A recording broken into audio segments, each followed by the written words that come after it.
नमस्कार, मैं हूं अंकुर और आप देख रहे हैं सत्य हिंदी का न्यूज बुलेटिन। एक नजर अब तक की सुर्खियों पर। यूपीएससी लेटरल एंट्री का विज्ञापन पिछले शनिवार को आया था। विपक्ष और सहयोगी दलों यानी जेडीयू और एलजेपी पासवान ने इसका विरोध किया। 3 दिन बाद ही मोदी सरकार ने इस विज्ञापन को वापस ले लिया। वापस लेते समय पीएमओ मंत्री डॉक्टर जितेंद्र सिंह ने मोदी को जमकर महिमा मंडन किया और कहा कि दलितों के असली हित चिंतक प्रधानमंत्री मोदी ही हैं। लेकिन भाजपा को संचालित करने वाले आरएसएस ने अपने मुखपत्र 5 जन्म में जाति व्यवस्था को सही ठहराया है और इसे भारत को जोड़ने वाला बताया है। यानी मनुस्मृति में जिस वर्णवाद की वकालत की गई उसी की बात को आरएसएस अपने अखबार के जरिए आगे बढ़ा रहा है।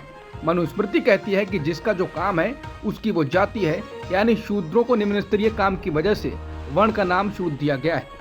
आरएसएस के इशारे पर भाजपा आरक्षण को किनारे कर लेटरल एंट्री जैसे उपायों से सवर्ण लोगों को सरकार में उच्च पदों पर बैठा रही है। 60 के करीब अधिकारी पहले से ही लेटरल एंट्री के जरिए सरकार में घुस चुके हैं। इनकी भर्ती में किसी भी आरक्षण का पालन नहीं किया गया। आरएसएस ने भाजपा के इरादों की पुष्टि अब 5 जन्म में कर दी है। संघ के अखबार ने अपने संपादकीय में जाति व्यवस्था को भारतीय समाज का जोड़ने वाला बताते हुए कहा कि मुगल इसे समझ नहीं सके, अंग्रेज अपने कब्जे के लिए एक बाधा के रूप में देखते थे। अखबार के संपादक हितेश शंकर ने लिखा है, जाति व्यवस्था एक चेन सिस्टम की तरह है जो भारत के विभिन्न वर्गों को उनके पेशे और परंपरा के अनुसार बांटती है और एक साथ रखती है। इस संपादकीय में जाति जनगणना का विरोध भी किया गया है। अब ये साफ हो गया है कि आरएसएस और बीजेपी का मकसद क्या है। वो भारत में कैसा समाज बनाना चाहते हैं, वैसा समाज जो मनुस्मृति में लिखा गया है कि वही काम दलित करे तो मौत और ब्राह्मण करे तो मौज। अब सवाल यह है कि बहुजन समाज अगर इस बात को समझ पाएगा तो बीजेपी का क्या होगा। क्या दलित नेता बीजेपी के साथ जो सरकार चला रहे हैं वो इसको अनदेखा करेंगे? क्या उन्हें ये मान्य है?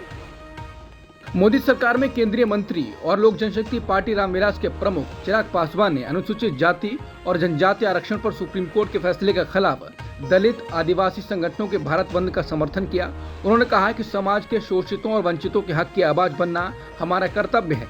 हालांकि चिराग पासवान से लोग अब इस बात पर कुछ कहने को कह रहे हैं कि जो आरएसएस कह रही है वो जाति और वर्ण व्यवस्था की तारीफ कर रही है, जाति के हिसाब से काम करने की बात कर रही है, तो क्या चिराग पासवान इस पर कुछ कहेंगे? एससी और एसटी के सब क्लासिफिकेशन की अनुमति देने के सुप्रीम कोर्ट के फैसले के खिलाफ आज भारत बंद किया गया। इस दौरान पुलिस ने बिहार के पटना में प्रदर्शनकारियों पर लाठीचार्ज किया। वाम दलों, झारखंड मुक्ति मोर्चा, कांग्रेस, राष्ट्रीय जनता दल, बहुजन समाज पार्टी ने राष्ट्रव्यापी बंद को समर्थन दिया। जहां बिहार के शहरों में विरोध प्रदर्शन देखा गया, वहीं राजस्थान और झारखंड में बंद को मिलीजुली प्रतिक्रिया मिली। पीटीआई की रिपोर्ट के मुताबिक विरोध प्रदर्शन के कारण ओडिशा में सड़क और रेल सेवाएं आंशिक रूप से प्रभावित हुईं। आजाद समाज पार्टी कांशीराम के प्रमुख और उत्तर प्रदेश के नगीना से पार्टी के सांसद चंद्रशेखर आजाद ने अनुसूचित जाति जनजाति आरक्षण पर सुप्रीम कोर्ट के फैसले के खिलाफ भारत बंद पर अपनी प्रतिक्रिया दी। चंद्रशेखर ने कहा कि दलित आदिवासी समाज ने सड़कों पर उतर केंद्र सरकार और सुप्रीम कोर्ट में बैठे जजों को बता दिया है कि समाज अब बदल चुका है। उन्होंने कहा कि अब अगर हमारे अधिकारों पर कहीं से भी हमला होगा तो हम चुप नहीं बैठने वाले हैं। समाज आंदोलन करेगा तो उसके नेता भी अपने बंगलों में बैठे रहने वाले नहीं हैं। बता दें, इस महीने की शुरुआत में सुप्रीम कोर्ट ने कहा था कि राज्य सरकारें चाहें तो सरकारी नौकरियों में आरक्षण देने के लिए एससी एसटी की सब कैटेगरी बना सकते हैं। महाराष्ट्र में विपक्षी एमवीए ने ठाणे जिले के बदलापुर में एक स्कूल में 2 बच्चियों से यौन उत्पीड़न के विरोध में 24 अगस्त को महाराष्ट्र बंद का आह्वान किया है। संजय राउत ने इसकी घोषणा की। इसके साथ ही राज्य विधानसभा में विपक्ष के नेता विजय वडेट्टीवार ने बताया कि एमवीए ने सहयोगी दलों ने यानी कांग्रेस, उद्धव ठाकरे की अगुवाई वाली शिवसेना यूबीटी और शरद पवार की अगुवाई वाली एनसीपी एसपी ने एक बैठक के बाद ये फैसला किया है। इससे पहले महाराष्ट्र के मुख्यमंत्री एकनाथ शिंदे ने विपक्ष पर इस मुद्दे पर राजनीति करने का आरोप लगाया। उन्होंने बदलापुर में रेलवे ट्रैक पर प्रदर्शन के लिए बाहर से लोगों को बुलाए जाने का आरोप लगाया। पश्चिम बंगाल में कोलकाता के अस्पताल में डॉक्टर का रेप और हत्या के बाद ममता बनर्जी पर कई आरोप लगे। उनमें से ये भी था कि उन्होंने सही से इसको डील नहीं किया और उनके नेताओं ने डॉक्टर्स को लेकर अजीबोगरीब बयान दिए। लेकिन अब महाराष्ट्र के बदलापुर में बच्चियों के साथ यौन शोषण के मामले में मुख्यमंत्री एकनाथ शिंदे के नेता ने ममता बनर्जी के नेताओं को पीछे छोड़ दिया। बदलापुर नगर निगम के पूर्व अध्यक्ष वामन महात्रे ने एक महिला पत्रकार को लेकर अजीब टिप्पणी की। महिला पत्रकार पिछले 2-4 दिनों से इस घटना के बारे में रिपोर्ट कर रही थी। कल जब गुस्साए लोग रेलवे ट्रैक पर उतरे तो पत्रकार भी वहां पर मौजूद थी। इस दौरान एकनाथ शिंदे के नेता वामन महात्रे ने उससे बात करते हुए घिनौनी टिप्पणी की। महिला पत्रकार ने बताया कि उनसे बात करते हुए वामन महात्रे ने कहा, तुम इस तरह से रिपोर्टिंग कर रही हो मानो तुम्हारा ही रेप हुआ हो। जब ये बात सामने आई तो सोशल मीडिया पर लोगों का गुस्सा फूट पड़ा। झारखंड के पूर्व मुख्यमंत्री और झारखंड मुक्ति मोर्चा के कद्दावर नेता चंपाई सोरेन ने नई पार्टी बनाने का ऐलान किया है।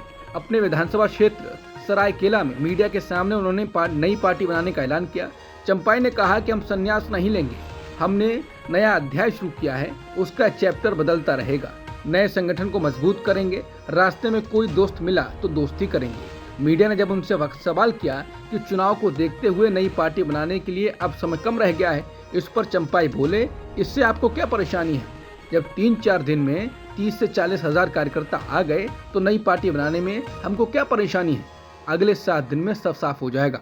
यूपी में बीजेपी सरकार में मंत्री और निषाद पार्टी के प्रमुख संजय निषाद ने चुनाव में एनडीए की निराशाजनक प्रदर्शन की वजह बताई।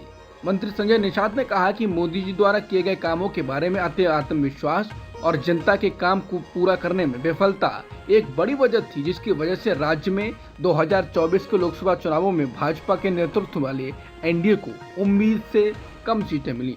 इंडियन एक्सप्रेस के साथ बातचीत में निषाद ने कहा कि मेरा समुदाय उनके लिए काम करने में विफल रहने के कारण मुझ पर गुस्सा है। मैं उनसे कहता हूं कि मैं दृढ़ता से उनके लिए और उन मुद्दों के लिए खड़ा हूं जिन पर हम दृढ़ता से विश्वास करते हैं, लेकिन मैं इस समय की व्यवस्था का मजबूर नेता हूं। उत्तर प्रदेश की सुल्तानपुर की एक कोर्ट ने आम आदमी पार्टी के सांसद संजय सिंह को गिरफ्तार करने का आदेश दिया है। कोर्ट ने 2 दशक पुराने एक मामले में सुनवाई में शामिल न होने पर कड़ी आपत्ति जताई।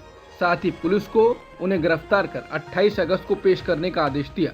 कोर्ट ने 13 अगस्त को संजय सिंह, सपा नेता अनूप संडा और 4 अन्य के खिलाफ गैर जमानती वारंट जारी किया था, जिस पर मंगलवार को सुनवाई होनी थी, लेकिन आरोपी अदालत में पेश नहीं हुए। टीएमसी की पूर्व सांसद और बांग्ला अभिनेत्री मिमी चक्रवर्ती का दावा है कि उन्हें ऑनलाइन रेप की धमकियां मिल रही हैं। उन्होंने कहा कि इसके पीछे की वजह उनका कोलकाता में डॉक्टरों के विरोध प्रदर्शन का समर्थन करना है। मिमी चक्रवर्ती ने अपने आधिकारिक एक्स हैंडल पर खुद को मिली धमकियों के स्क्रीनशॉट साझा किए हैं। उनका कहना है कि हाल के वक्त में उन्हें ऐसे धमकी भरे कई कमेंट्स मिले हैं। उन्होंने अपनी पोस्ट में कोलकाता पुलिस की साइबर क्राइम डिवीजन को टैग किया। पोस्ट के कैप्शन में मिमी ने लिखा, और हम महिला अधिकारों के लिए न्याय की मांग कर रहे हैं। ये उनमें से कुछ हैं।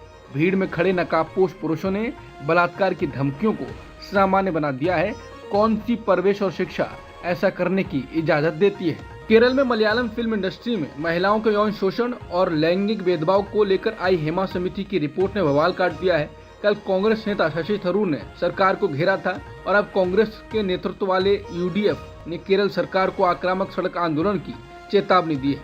अगर प्रशासन हेमा समिति के हानिकारक निष्कर्षों पर ध्यान नहीं देता है, तब उनकी उपेक्षा करता है, तब।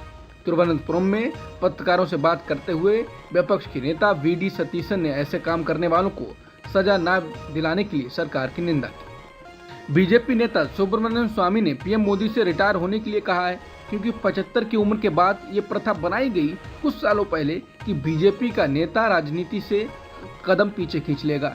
इसी को लेकर स्वामी ने कहा कि अगर मोदी आरएसएस प्रचारक के संस्कार के प्रति प्रतिबद्ध होकर 17 सितंबर को अपने 75वें जन्मदिन के बाद रिटायरमेंट की घोषणा नहीं करते हैं, तो वो अन्य तरीकों से अपनी पीएम की कुर्सी खो देंगे। प्रधानमंत्री मोदी 2 दिवसीय पोलैंड दौरे के लिए रवाना हो गए हैं। पिछले 45 साल में किसी भारतीय प्रधानमंत्री की ये पहली पोलैंड यात्रा है।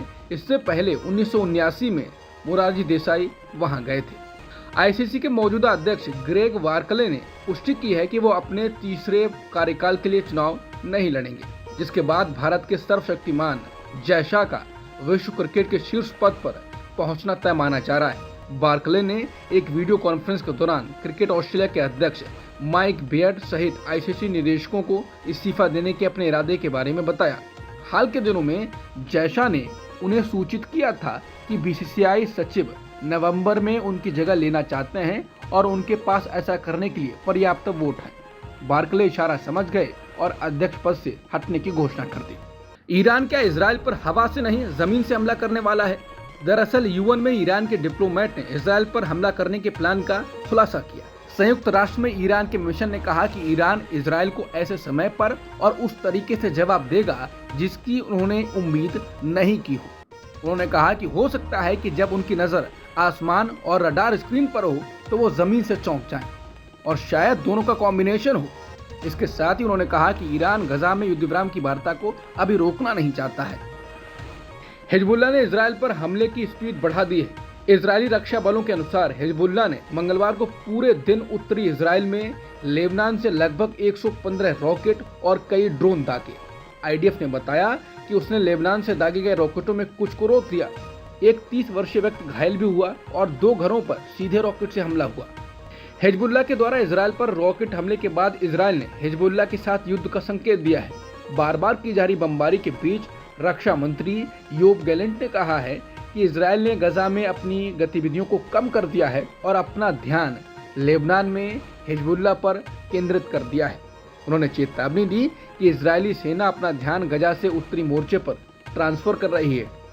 गजा में नरसंहार करने के कारण इसराइल आलोचना झेल रहा है। इस बीच यूएन में इसराइल के राजदूत यूएन पर ही बम चाह रहे हैं। रिपोर्ट के अनुसार यूएन में इसराइली राजदूत गिलाद एरदान ने मंगलवार को कहा कि न्यूयॉर्क में संयुक्त राष्ट्र मुख्यालय को बंद कर देना चाहिए और इसे धरती से मिटा देना चाहिए। यह गैर जरूरी है। उन्होंने कहा ये बिल्डिंग जो बाहर से अच्छी लग सकती है वास्तव में ऐठी हुई और विकृत है। बता दें, संयुक्त राष्ट्र सुरक्षा परिषद की तत्काल युद्ध विराम की मांग के बावजूद गजा पट्टी पर अपने क्रूर हमलों के लिए इसराइल को अंतर्राष्ट्रीय निंदा का सामना करना पड़ रहा है। इस बीच ये बयान आया है। अमेरिका के शिकागो में हो रहे डेमोक्रेटिक पार्टी के नेशनल कन्वेंशन में पूर्व राष्ट्रपति बराक ओबामा ने ट्रंप को खतरनाक बताया। उन्होंने मंगलवार को उपराष्ट्रपति कमला हैरिस की तारीफ भी की।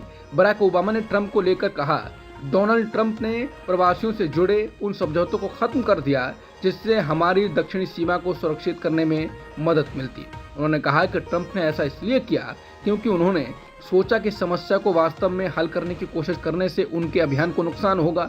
इसके साथ ही ओबामा ने कमला हैरिस की तारीफ की। उन्होंने कहा कि अमेरिका नए चैप्टर के लिए तैयार है। हम कमला हैरिस के लिए तैयार हैं। कमला हैरिस भी तैयार हैं। उन्होंने कहा कि दुनिया देख रही है कि नवंबर में होने वाले चुनाव में क्या होगा। देश के अधिकतर लोग उस देश में नहीं रहना चाहते जो विभाजित हो। हम कुछ अच्छा चाहते हैं। ओबामा ने कहा कि हमारा काम लोगों को ये विश्वास दिलाना है कि लोकतंत्र बहुत अच्छा कर सकता है और कमला हैरिस ये अच्छे से समझती हैं। बांग्लादेश के स्टार क्रिकेटर शाकिब अल हसन पाकिस्तान के साथ रावलपिंडी में चल रहे टेस्ट मैच में खेल रहे हैं। बांग्लादेश की अंतरिम सरकार ने उन्हें पाकिस्तान के साथ टेस्ट मैच खेलने की अनुमति पिछले सप्ताह ही दे दी थी। दरअसल शाकिब शेख हसीना की पार्टी अवामी लीग के सांसद थे। बांग्लादेश में सरकार के खिलाफ प्रदर्शनकारियों ने उन खिलाड़ियों को देश की क्रिकेट टीम से बाहर रखने की अपील की थी जो शेख हसीना के समर्थक माने जाते थे।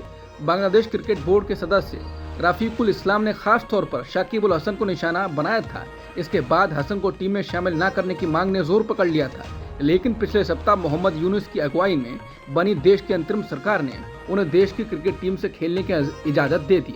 अंतरिम सरकार में खेल मामलों के सलाहकार और 26 वर्षीय छात्र नेता आसिफ महमूद ने कहा कि टीम मेरिट के आधार पर बननी चाहिए।